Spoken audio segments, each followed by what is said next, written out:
Cette radio, la bonne radio. La question qu'on va se poser ce matin, c'est est-ce qu'on saura parler patois, occitan, c'est pareil? Non, c'est pas pareil. On verra à la fin de l'interview. T'as pas suivi, C'est Karine? désespérant. J'avais fait un culture et confiture là-dessus. T'as pas suivi.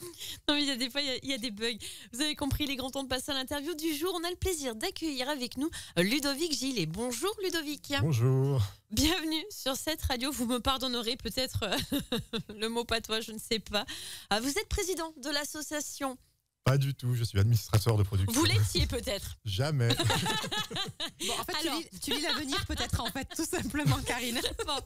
Bon, je reprenne mes fiches. C'est pas possible, ça. Tout est à l'envers. Alors, vous savez quoi? Je vais vous laisser nous présenter l'association Contam, et parce que vous le ferez beaucoup mieux que moi. Alors, il s'agit d'une association loi de 1901 qui a été créée en 2010. Et son objet, c'est de créer des versions occitanes, enfin des versions doublées en occitan.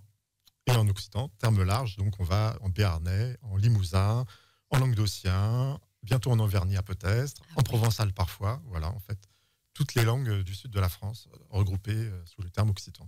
Et de doubler des films. Voilà, du doublage labial. Il y a des dessins animés et tout. Des dessins animés, des films, des documentaires. Alors, première question que j'ai à vous poser, comment est venue cette idée? Alors, en fait, il y a une première structure qui existait en Bretagne dès les années 2000, qui a été créée par TF1, en fait, pour la chaîne TV Braise. Et ce concept a fait des petits. Et on s'est dit, tiens, pourquoi pas? Voilà, il y a donc une association en Bretagne qui s'appelle Disalé, pour laquelle je travaillais depuis l'an 2000. D'accord. Et un jour, les structures... les chargés de mission des régions, à l'époque, Aquitaine et Midi-Pyrénées sont allés visiter les studios en Bretagne, parce qu'à l'époque, c'était les seuls qui existaient, pour visiter, comprendre comment on faisait des doublages en langue régionale, parce qu'à l'époque, il n'y avait que le breton. Et en discutant avec notre employeur de l'époque, il leur indiquait que tout simplement, nous, on travaillait déjà sur Pau, pour la Bretagne, pour les films en breton. Donc, D'accord. voilà. Et on a pris contact, et ils nous ont proposé, et on a lancé le projet en 2010, voilà. Alors, ce qui est extraordinaire, c'est que en fait, vous faites le doublage du film, vous vous occupez de tout, du casting, des voix jusqu'à l'édition et carrément la vente de La distribution aussi. la distribution du film. Ce que vous disiez, du coup, ça fait 9 métiers différents, c'est ça? Voilà, oui. Donc ça va, le métier le plus connu, c'est comédien, comédien de doublage. Mais il y a donc des traducteurs adaptateurs. C'est-à-dire, c'est des gens qui vont reprendre les dialogues originaux. On repart toujours de la VO. Bon, ça peut être du français, mais on part toujours de la VO. D'accord. Et ensuite, on va adapter. C'est pas une traduction. C'est-à-dire, on va pas traduire mot à mot. Non, on va adapter. C'est-à-dire qu'il faut que on ait le sens, on ait le jeu, et aussi on ait la synchronisation avec les lèvres du comédien. Donc c'est un exercice qui est vraiment ultra pas évident. difficile. Ah ben Voilà. oui. Waouh. C'est pas évident, Exactement. c'est une certaine gymnastique. Ok. Parce que par exemple, vous dites bonjour, vous voyez, quand vous dites bon, votre bouche avance, ça fait un petit rond un peu, et vous pouvez pas mettre dessus quelque chose comme ça. Donc il faut s'arranger, jongler avec tout ça pour que on respecte ce qui s'appelle le lip sync, c'est-à-dire la forme, ce que l'on entend doit correspondre à la forme de la bouche. D'accord. Alors, par exemple, c'est ultra difficile. Franchement, bravo. Si on prend un film qui a une durée moyenne de 1h30, Ouais. combien de temps il vous faut du début jusqu'à la fin pour réaliser tout ça? Ça doit prendre un temps fou. Oui, ça prend beaucoup de temps parce que on travaille par séquence. C'est-à-dire, on va enregistrer plusieurs films en même temps. Ensuite, on va les doubler, on va les mixer plus tard.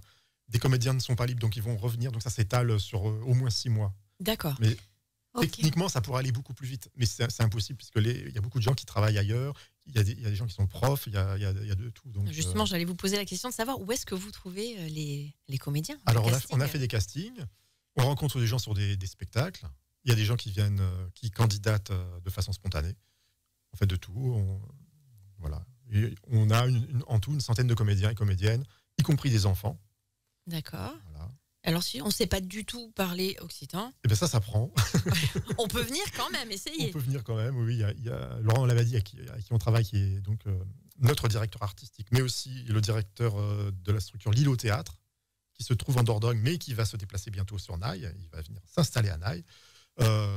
Pratique une invention qui s'appelle la tricherie occitane, ce qui permet...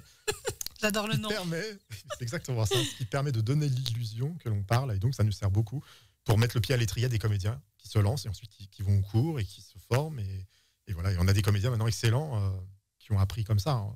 C'était un peu à l'occasion, et finalement, c'est devenu un métier. Oui, ils ont essayé et puis finalement, Voilà. ils sont jamais. Parce que les comédiens, Tu vois, qu'ils soient enfants, adultes, sont payés. Hein. Il y a une fiche de paye, etc. C'est pas comme ça, on fait ça sur le coin. Pas du tout. Hein. pas du On bénévolat. travaille avec TF1, on travaille avec Studio Canal, on travaille avec France Télévisions. Donc c'est reconnu. Vous avez vu ce que je vous ai montré tout à l'heure. Voilà, on a des éditions qui sont validées, etc. Et on passe dans les cinémas. Et on fait du DVD Blu-ray aussi, enfin de moins en moins. On a une chaîne qui s'appelle HOC VOD, qui est une chaîne de streaming, de VOD, avec abonnement ou non, en location. Il n'y a pas de...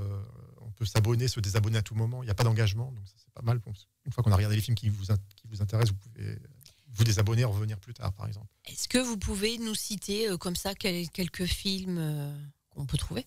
Il y a Cyrano de Bergerac, par exemple, qui a été doublé en respectant les Alexandrins.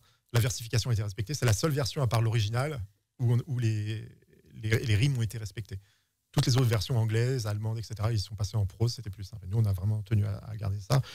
Actuellement, on double Astérix, Le Domaine des Dieux, avec M6, enfin SND. On double aussi donc, Le Nom de la Rose, de Jean-Jacques Hano. Donc, pour sa ressortie, il est ressorti en France au mois de février. Donc, ça faisait une dizaine d'années qu'il n'était pas sorti parce qu'il y avait un problème de droit. Et donc là, il ressort pour la France remasterisé avec une image magnifique. Sean Connery, vous disiez? Voilà, avec Sean Connery. Christian Slater, dans son premier rôle, il avait 15 ans. Ça va pas nous rajeunir tout ça. Voilà. D'où les voix d'ado aussi que vous cherchez. Voilà, des voix d'ado, voilà. Ouais. Et puis des dessins animés. On fait de la série aussi, de dessins animés comme Minilou, choses comme ça, L'âne trop. Là, on fait Arthur et les enfants de la table ronde. Donc, c'est les aventures d'Arthur dans sa jeunesse, quoi. Donc voilà, on a des séries comme ça de 52 épisodes, des choses comme ça. Vous nous avez montré Heidi aussi. Heidi, oui. Heidi, donc avec Studio Canal aussi, qui marche très très bien. C'est un film qu'on a doublé il y a plusieurs années et il marche vraiment bien au cinéma comme en VOD. Ouais. Terminator. Donc là aussi, on a eu une occasion incroyable, c'est que en 2017, Studio Canal a ressorti la version remasterisée du film. C'est incroyable, il a l'air neuf. On croirait que ça a été tourné il y a 2 semaines. C'est incroyable, il y a une qualité d'image extraordinaire. Et donc là aussi, on a sorti un DVD quasiment à l'identique de l'original, avec les effets spéciaux, les menus, tout. On a tout repris. Bande-annonce. Extraordinaire. Voilà. Extraordinaire. Est-ce que vous avez d'autres projets peut-être que vous souhaitez mettre en avant? Alors, on va s'installer à Naï en 2026 et quelques. C'est bientôt, c'est demain. Voilà, c'est demain, en plein centre-ville. Le temps de faire un film, on est là. Dans les Alberchons. D'accord. Voilà, et donc on va regrouper en fait avec Laurent Labadie et la compagnie Lilo, on va rassembler en fait toutes les équipes dans un seul lieu. Donc sur 400 mètres carrés, il y aura un studio de doublage de 80 mètres carrés et tout ce qu'il faut pour former des comédiens au théâtre, au cinéma, au doublage. Donc en fait, ça va être une structure à la fois de formation et à la fois en fait, la fabrique Berchon, ça va redevenir une fabrique. On fabrique des versions, on fabrique des films, on fabrique des sous-titres, on fabrique des effets spéciaux. Voilà, toutes ces choses-là. De la formation. De la formation, voilà. Ouais. Donc, Et les comédiens sont à fond. Hein. Là, l'année dernière, on a fait une grosse tournée avec le département et le CAPOC et la Ciutat. Et donc, on a fait, rien qu'en Béarn, 11 ateliers dans des collèges et lycées. Et ça a remporté un succès incroyable. Quoi. Les jeunes ont vraiment envie, ça leur donne envie. Hein. Ça donne vraiment envie. Quoi. Puis, il y a la fierté après de s'entendre au cinéma, ce qui est pas mal. Quoi. C'est ça. Et là, c'est presque à la portée de tout le monde, en fait. Quasiment, oui. Voilà. Il faut avoir une belle envie. Bon, être un petit peu doué à jouer la comédie, mais ça s'apprend, tout s'apprend, en fait. Aussi bien la langue que le jeu. Quoi. Et puis surtout que le théâtre devrait devenir obligatoire. Donc, à partir de septembre, donc ça va théorie, aider. Ça va aider. Voilà, ouais. Est-ce que vous voulez bien donner donc vos contacts et nous rappeler la chaîne sur laquelle on peut aller voir les films? Alors, c'est HOCVOD, hocvod.fr, tout simplement. On a un site internet aussi qui est kuntam.fr, qui est un peu ancien. On attend justement les travaux pour le rénover. Ok, est-ce que vous êtes présent également sur les réseaux? Oui, sur Facebook. Nos films sont aussi diffusés sur la chaîne HOC Télé, sur internet, et au cinéma. On peut réaliser des projections au cinéma sous 48 heures, dans n'importe quel cinéma. En fait, c'est le système DCP. Donc, en fait, on envoie une copie numérique, puis il y a plus de 35 mm maintenant dans les cinémas. Et donc, sous 48 heures, n'importe quelle salle peut commander un film. Très bien. Je vous laisse le mot de la fin pour terminer. Eh bien, venez nous voir, venez nous visiter. Voilà, et puis merci beaucoup pour votre accueil. Eh bien, avec grand plaisir. De toute façon, nous, on remettra l'interview sur les réseaux. On remettra toutes vos coordonnées en avant, les chaînes sur lesquelles on peut aller voir vos films. Et on vous remercie également. Merci. Bonne journée.